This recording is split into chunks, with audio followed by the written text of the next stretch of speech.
All right, so today we're going to talk about super and a change that you made to your super mark. So you wrote an article about this, which is in the episode notes, but I know you got some questions from readers after the article, so you'll be adding some more details. So let's go through what you did and why. Well, the background is late last year, I wrote an article basically just saying that I was sick of my pre-mixed option with Aussie Super, and for a couple of reasons. I was tired of the lack of transparency. I was tired of the fees. So I wanted to make a change. But after complaining about it, and you're probably very familiar with this behavior, after complaining about it, I was just too lazy to do anything for a while. Well, one of the things that you talked about in the article was trying to add structure to your decision making, and you came up with a hierarchy to make this decision. So can you walk through that? Well, I try to think of the different things that would impact the outcome I got out of super. And you were my inspiration, Shani, like with everything else in life, you know? So you wrote this fantastic article. So I have a couple articles that are my favorite that you wrote. What's the top three? I love that gold bangles one. Okay. I thought that one was great because I like the ones where your personality comes out in them. So the gold bangle one was incredible. The article you wrote that was inspired when you taught the financial literacy course to the high school girls, that one was awesome. And then I really like this one. This is probably my third favorite because it had less of you in it. But what it talked about, you wrote this for First Links, and you went through how you think about investing and how you prioritize things that have the biggest impact. So I tried to do something similar in my article, and I started with asset allocation because, as we talk about often on this podcast, that is the biggest driver of returns. After that, I talked about contributions or how much you save. Then comes security selection, and then fees. And those were the four categories that you used to assess the different options for your super. And those options were a self-managed super fund, the do-it-yourself option from Australian Super, and the member direct option from Australian Super. That's right. And just a spoiler alert, I decided very early in this process, I was not going to open a self-managed super fund at this point. And basically, I just didn't want to deal with all the admin. So that leaves two different options. So the do-it-yourself option, the member direct option from Australian Super. And the reason I was considering those is because I was already using Australian Super. So it just makes it easier for me to move into one of those options. And it's probably worth explaining what those are because each super fund has some version of these options, but they have different names. The do-it-yourself option gives investors the opportunity to select their own asset allocation from a mix of Australian shares, international shares, diversified fixed interest, and cash. And instead of the pre-mixed option where the asset allocation is decided by Aussie Super within defined bands, you get to pick it yourself. The other big difference is that you don't have access to all the private assets.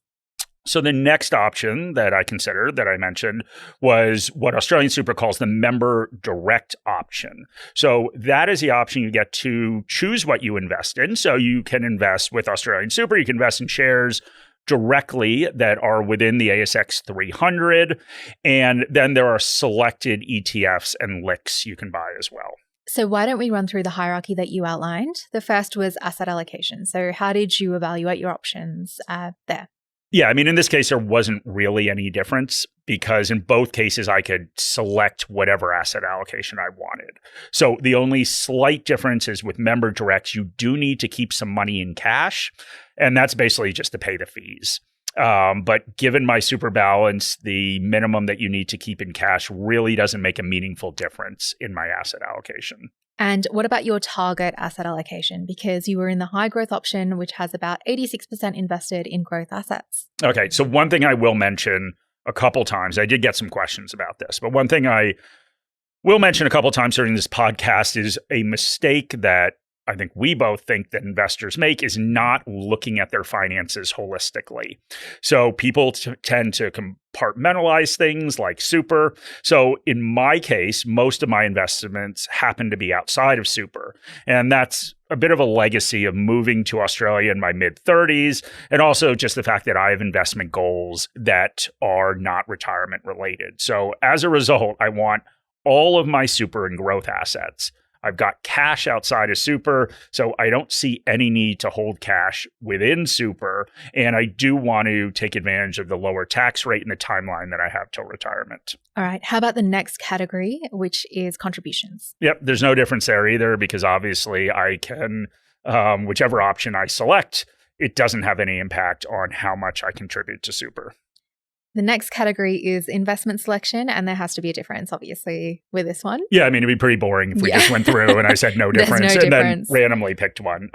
So the first thing is that the only way that I can look at these two different options and see what works best for me is by having an investment strategy in place. So you need to understand what you're trying to accomplish and how investments will help you achieve your goal in order to assess whether they're right or not. And Mark, you speak a lot about being an income investor, obviously on the podcast, but also in your articles as well. Does that come into play at all here? So it actually doesn't. So I am very vocal about being an income investor, mostly because it makes you roll your eyes a lot, Shawnee, and call me an old man. But that is for my non-super investments. So I've often said that the goal for those non-super investments is to generate income to supplement my salary and potentially replace it if I want to try and retire early. But in super, I'm much more comfortable just taking a passive approach. And I think this is a good time to remind people that the investment strategy that you pursue should be linked to the goal that you're trying to achieve. And as we often say, investing is a means to an end. That means that if you do have two different goals, it is perfectly reasonable to take investment strategies that are different for either of them. Yeah, that's right, Shawnee. And that will, of course, inform how I view the different options within Aussie Super. So for the do-it-yourself option, we can turn to our analysts for their description of the different investment approaches taken.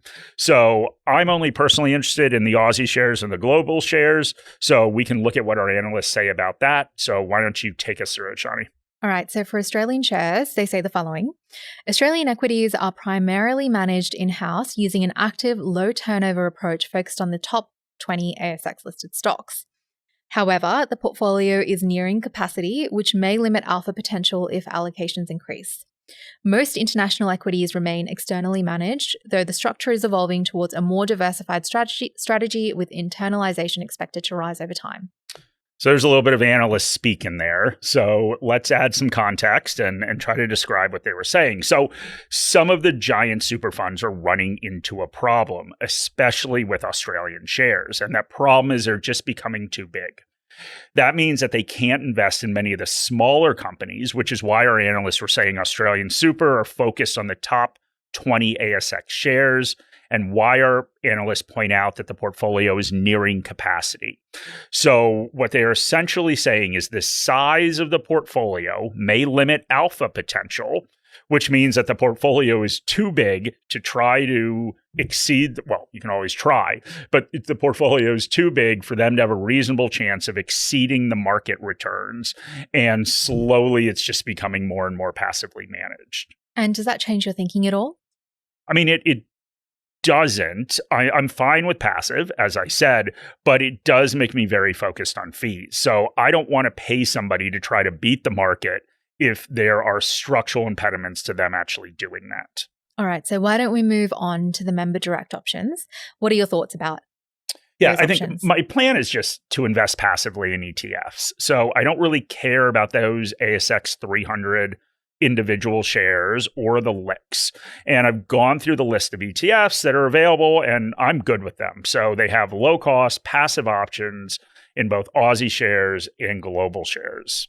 So why don't we move on to costs? That's the last in your hierarchy. What about the do-it-yourself option? Okay, well, one of the big things that we do talk about on here is a big part of super fees is admin fees.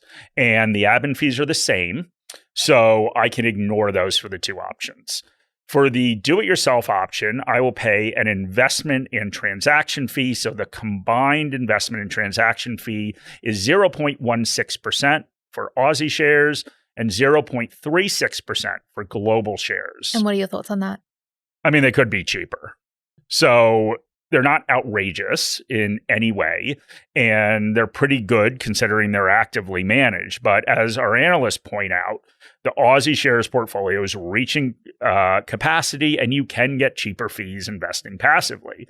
But what's important is comparing that to the fees of the member direct option. Member direct option charges $13 for each trade. My plan is to trade once a month. So that's just going back and forth between a global and Aussie shares ETF. And once a month is when my employer makes a contribution. So that's $156 a year. They also charge a portfolio administration fee of $180 a year. So it seems like the difference here is going to come down to the ETFs that you would select. But you've said passive, and just a scanner passive ETF shows fees are lower than the DIY options. For Australian shares, you could pay 0.07% to invest in the Vanguard Australian Shares ETF, ASX ticker symbol VAS, which tracks the ASX 300.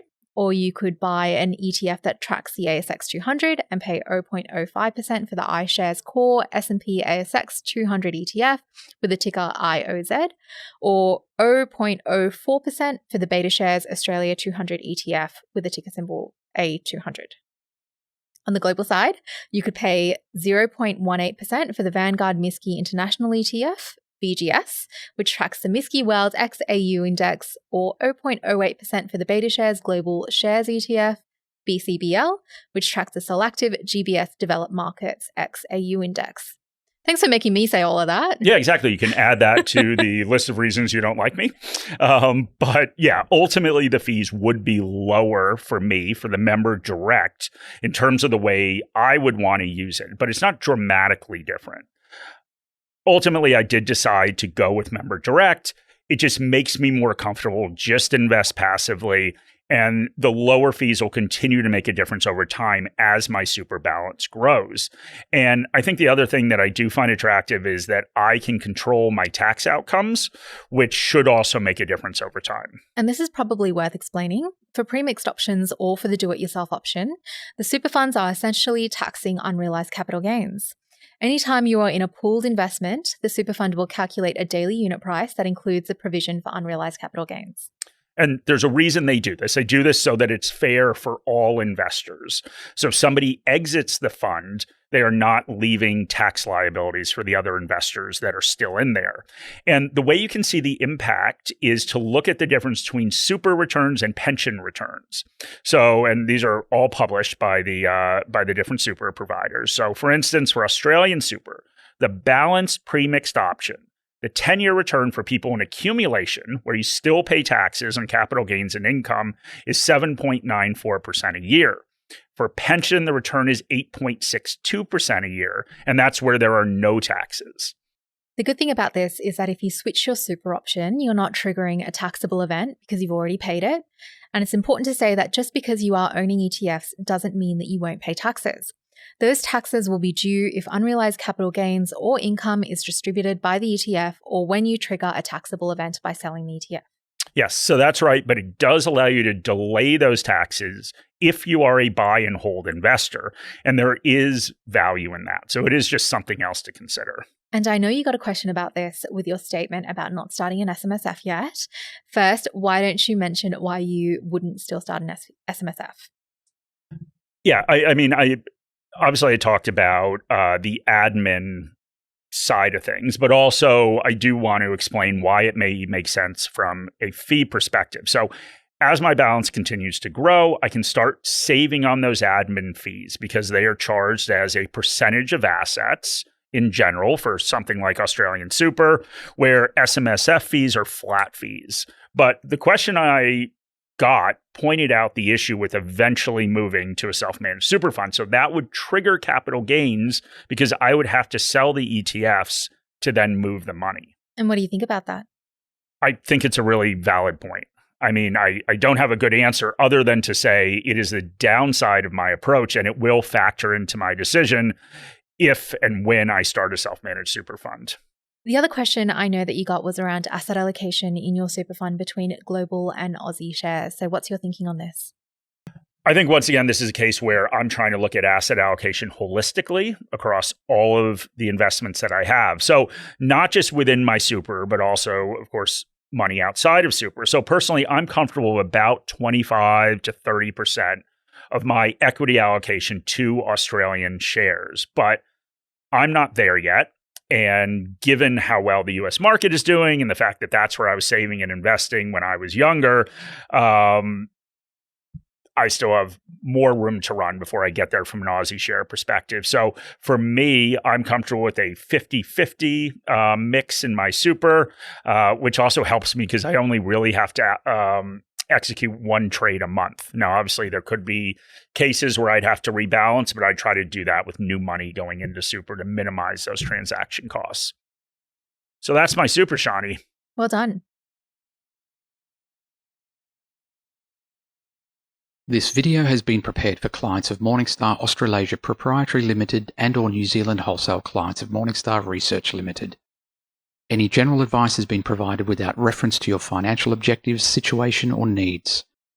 You should consider the advice in light of these matters and any relevant product disclosure statement before making any decision to invest.